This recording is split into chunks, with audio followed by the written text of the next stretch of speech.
السلام علیکم ورحمۃ اللہ وبرکاتہ ان الحمد للہ نحمده ونصلی علی رسولہ الکریم اما بعد۔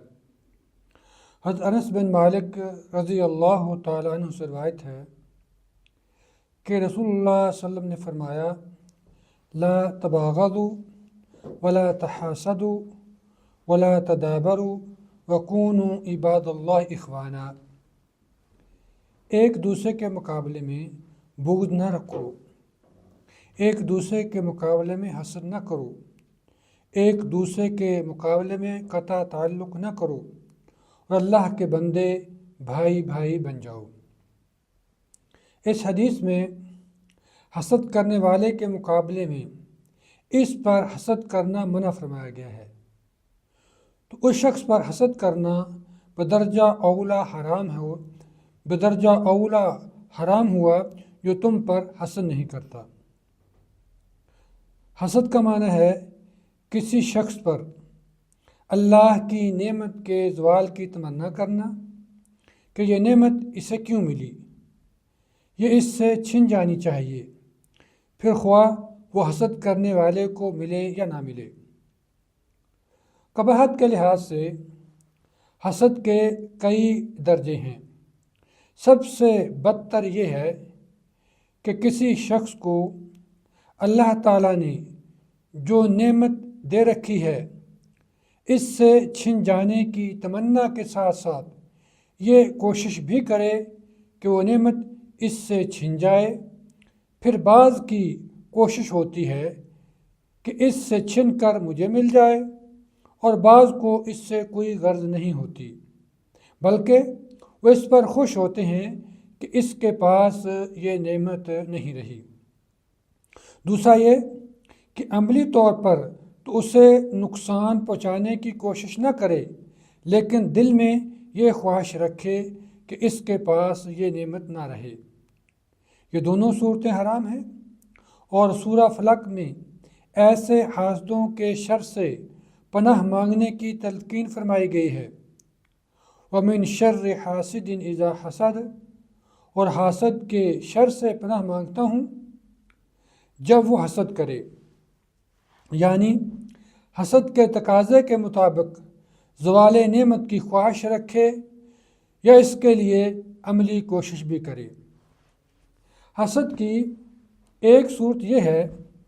کہ میں دل میں خیال آتا ہے کہ شخص کو یہ نعمت کیوں ملی، مگر آدمی اسے ہٹا دیتا ہے، نہ اس کو نقصان پہنچانے کی کوشش کرتا ہے اور نہ ہی ایسا کوئی ارادہ یا خواہش رکھتا ہے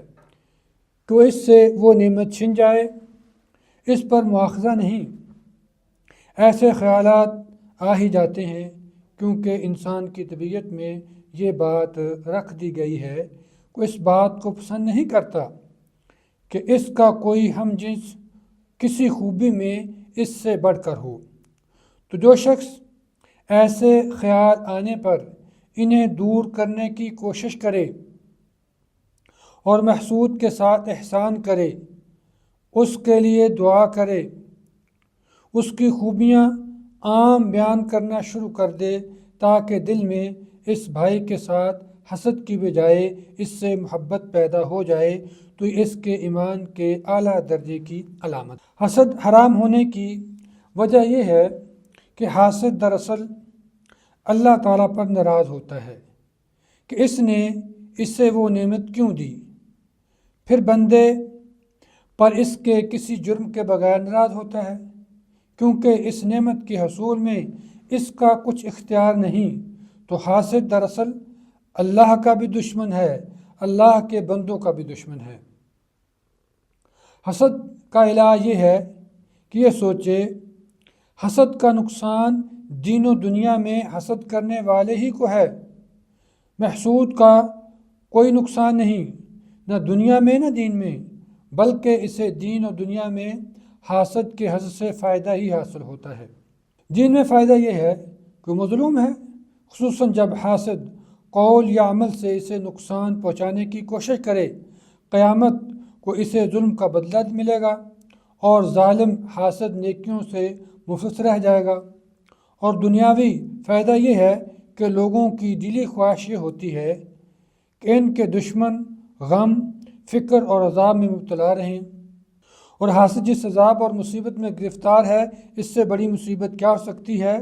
وہ ہر وقت حسد کی آگ میں جل رہا ہوتا ہے، اطمینان اور دلی سکون سے محروم ہوتا ہے۔ حسد سے نجات پانے کے لیے مفید عمل یہ ہے کہ حسد کے تقاضے کے برعکس اس شخص کو فائدہ پہنچانے کی کوشش کرے، اس کے لیے دعا کرے، اس کی تعریف کرے، یہ سمجھ کر کہ جذبہ کبر کے نتیجے میں پیدا ہوا ہے، تواضع اختیار کرے،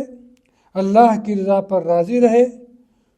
تو اس سے انشاءاللہ اس بیماری کا علاج ہو جائے گا۔ گویا علاج مشکل اور تلخ ہے، مگر اللہ سے مدد مانگنے اور نفس ہمارا کا مقابلہ کرے تو آسان ہو جاتا ہے۔ حسد آدمی کو اللہ کی نافرمانی کی طرف لے جاتا ہے۔ کہتے ہیں اللہ تعالیٰ کی سب سے پہلی نافرمانی حسد ہی کی وجہ سے واقع ہوئی۔ شیطان نے آدم علیہ السلام پر حسد کی وجہ سے سجدہ کرنے سے انکار کر دیا، پھر سب سے پہلے قتل کا باعث بھی یہی بنا کہ قابیل نے حابیل کو حسد کی بنا پر قتل کر دیا۔ برادران یوسف علیہ السلام نے یوسف علیہ السلام اور ان کے والدین پر جو ظلم کیا، اس کا باعث بھی یہی حسد تھا۔ یہودی لوگ یہ جانتے ہوئے کہ محمد صلی اللہ علیہ وسلم برحق ہیں، ایمان نہ لائے، تو اس کا باعث بھی یہی حسد تھا۔ اللہ تعالیٰ فرماتے ہیں ام یحسدون الناس علی ما آتاہم اللہ من فضلہ، بلکہ یہ لوگوں پر اس چیز میں حسد کرتے ہیں جو اللہ نے انہیں اپنے فضل سے عطا فرمائی، اور فرمایا وَدَّ كَثِيرٌ مِّنْ أَهْلِ الْكِتَابِ لَوْ يُرُدُّونَكُم مِّن بَعْدِ إِيمَانِكُمْ كُفَّارًا حَسَدًا مِّن عِندِ أَنفُسِهِمْ، بہت سے اہل کتاب کی خواہش ہے کہ تمہیں تمہارے ایمان کے بعد دوبارہ کافر بنا لیں اپنے نفسوں کے حسد کی وجہ سے۔ بس اوقات حسد کا معنی غبطہ یعنی رشک اور ریس کے معنی بھی آتا ہے، یعنی کسی شخص پر اللہ تعالیٰ کی نعمت کو دیکھ کر یہ خواہش کرے کہ مجھے بھی یہ نعمت مل جائے، لیکن یہ خواہش نہ ہو کہ اس سے یہ نعمت چھن جائے۔ یہ حرام نہیں، مگر صرف دو چیزوں پر ریس کرنا پسندیدہ ہے۔ ابن عمر رضی اللہ تعالیٰ عنہ سے روایت ہے کہ رسول اللہ صلی اللہ علیہ وسلم نے فرمایا حسد یعنی ریس نہیں مگر دو چیزوں میں، ایک وہ آدمی جسے اللہ تعالیٰ نے قرآن دیا تو وہ رات کی گھڑیوں اور دن کی گھڑیوں میں اس کے ساتھ قائم رہتا ہے، اور ایک وہ آدمی جسے اللہ تعالیٰ نے مال دیا تو وہ رات اور دن کی گھڑیوں میں اس سے خرچ کرتا ہے۔ اللہ رب العزت سے دعا ہے اللہ میں حق کو سمجھنے کی اور اس پہ عمل کرنے کی توفیق عطا فرمائے۔ السلام علیکم ورحمۃ اللہ وبرکاتہ۔